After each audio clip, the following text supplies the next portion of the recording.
आज की क्लास में हम देखेंगे स्टॉक एंड फ्लो में डिफरेंसेस क्या हैं जो कि एग्जाम पॉइंट ऑफ व्यू से आपको लिखनी है।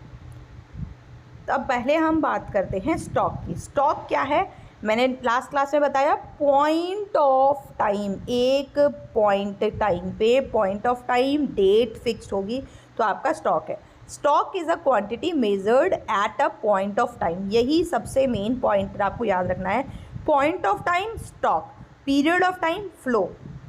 एग्जाम्पल के लिए मनी आपके बैंक में कितनी है, आपने वैल्यू एसेट्स में कितनी लगाई है, वैल्यू क्या है आपके एसेट की, आज आपकी कार कितने, आपने कार ली, आपको रीसेल करनी है, आज उसकी वैल्यू क्या है, एसेट की वैल्यू क्या है। Inventory of goods in a shop, एक शॉप में कितना स्टॉक है, इन्वेंट्री है उसकी। गवर्नमेंट डेब्ट कितनी है, टोटल कैपिटल इकोनॉमी कितनी है, ये सारी चीज़ें आपको। अब इसके एग्जाम्पल याद रखने के लिए एक फ़ोटो कैमरा लीजिए, ठीक है। आपका जो एक कैमरा है, थिंक करिए स्टॉक एक तरीके से आपका फ़ोटो होता है। एक टाइम में एक कैमरे में आज आपने कितनी फ़ोटो खींच ली आज की डेट। अब इसी का अपोजिट अगर आप देखेंगे तो वीडियो तो चलती रहती है लंबी, तो वीडियो आपका फ्लो होता है। तो वीडियो से आप याद रखेंगे फ्लो, कैमरे से आप याद रखेंगे स्टॉक। और एग्जाम्पल बताया था, शॉप पे जाएंगे, शॉप वाले को बोलेंगे मुझे ये चाहिए, तो अपना स्टॉक देख के बताएगा, मतलब आज की डेट में पर्टिकुलर पॉइंट ऑफ टाइम में अपना स्टॉक बताएगा।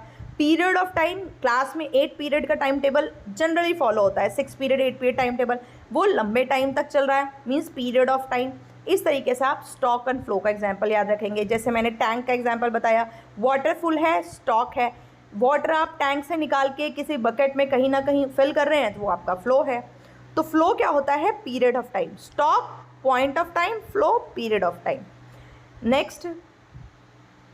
नेक्स्ट क्या है कि फ्लो जो है वो क्वांटिटी मेज़र करता है किसी भी चीज़ की, लेकिन वो कैसे मेज़र करता है, एक पीरियड में, कितने पीरियड में, जिसमें पर्टिकुलर डेट के साथ पूरा टाइम ड्यूरेशन, जनवरी में, डेली में, मंथ में, ईयर में, सब चीज़ें मेंशन होंगी। उसको देख के आपको समझना है कि टाइम, सबसे पहले आपको क्वेश्चन में देखना है टाइम मेंशन है पॉइंट या पीरियड। इन ना एग्जाम्पल अब क्या है, income earned in a month, एक महीने में कितनी इनकम अर्न करी है। Spending on goods in a month, एक गुड्स पे एक मंथ में कितने स्पेंड हुई है। प्रोडक्शन कितने हुए हैं, टैक्स पे कितना किया है, एक दिन तो टैक्स पे नहीं करते ना, पूरे ईयर का पे करते हैं। सेविंग पूरे ईयर की क्या है, मतलब स्टार्टिंग में जो चीज़ है वो ड्यूरिंग अलग होगी और एंड में अलग होगी। फ्लो में हमेशा स्टार्टिंग अलग है, ड्यूरिंग अलग है, एंड अलग है, क्योंकि वो एक पीरियड ऑफ टाइम को इंडिकेट करता है। अब आते हैं, बात करते हैं एग्जाम पॉइंट ऑफ व्यू से आपको किस तरीके से लिखना है। अभी तक हमने जो भी पढ़ा वो आपका था कि समझना है कॉन्सेप्ट को। एग्जाम पॉइंट ऑफ व्यू में आप सबसे पहले कभी भी डिफरेंसेस लिखेंगे तो आप उसमें बेसिक मीनिंग, सीरियल नंबर और बेसिस, किसके बेस पर आप उसको डिफरेंशिएट कर रहे हैं वो लिखेंगे। स्टॉक एंड फ्लो जो आपके क्वेश्चन में पहले दिया आप वो लिखेंगे। एंड देन सबसे पहला पॉइंट है मीनिंग लिखना। मीनिंग क्या है, वेरिएबल्स वो होते हैं जिनकी वैल्यूज़ चेंज होती रहती है। आपने मैथ्स में पढ़ा होगा वेरिएबल कांस्टेंट जिनकी वैल्यूज़ चेंज नहीं होती, वेरिएबल्स जिनकी वैल्यूज़ चेंज होती है।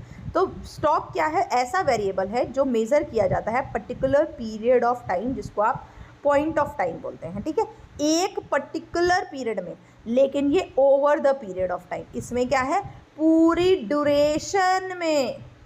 आप कंफ्यूज ना हो इसके लिए आप यहाँ पीरियड की जगह ओनली पॉइंट ऑफ टाइम भी याद कर सकते हैं। स्टॉक आपका वेरिएबल मेजर करता है at an particular point of time, flow आपका वेरिएबल मेजर करता है at an over a period of time. Time dimension, अभी हमने बात की कि वेरिएबल के अंदर जो स्टॉक वेरिएबल मेजर करता है उसमें कोई टाइम डायमेंशन नहीं होता, आज का बताना है, ठीक है। लेकिन जब फ्लो है उसमें टाइम डायमेंशन, पूरे महीने का बताना है, जनवरी टू दिसंबर बताना है, 3 मंथ्स का बताना है, क्वार्टरली बताना है, ये कुछ ना कुछ मेंशन है। नेचर क्या है, स्टैटिक है, स्टैटिक मीन्स सिद्ध आज का, लेकिन ये डायनेमिक है कि पूरा चेंजिंग, जनवरी से दिसंबर तक में कभी स्टॉक बढ़ा, कभी आपका फ्लो बढ़ेगा, कभी घटेगा, पूरा कैलकुलेट करके आपका फ्लो बन जाएगा। एग्जाम्पल्स के लिए बहुत सारी चीज़ें आपको ऑलरेडी बताई गई थी लास्ट क्लास में, आज की क्लास में। फिर भी जब भी आप एग्जाम्पल लिखें, एक इफेक्टिव एग्जाम्पल के लिए आप कोशिश करें कि जो एग्जाम्पल आपने स्टॉक का लिखा है उसको आप फ्लो में चेंज करके दिखाएं, ताकि एग्जामिनर को पता चल जाए आपका कंसेप्ट क्लियर है। जैसे कि population of India as on 31/3/2026 को पॉपुलेशन क्या है, लेकिन अगर इसी को हम ड्यूरिंग 2025-26 लिख दें, 25-26 लिखे, 24-25, 23-24, 23-25, कोई भी ईयर मेंशन कर दे रहा है कि पूरे ड्यूरेशन में, तो ये आपका फ्लो का पार्ट बन जाता है।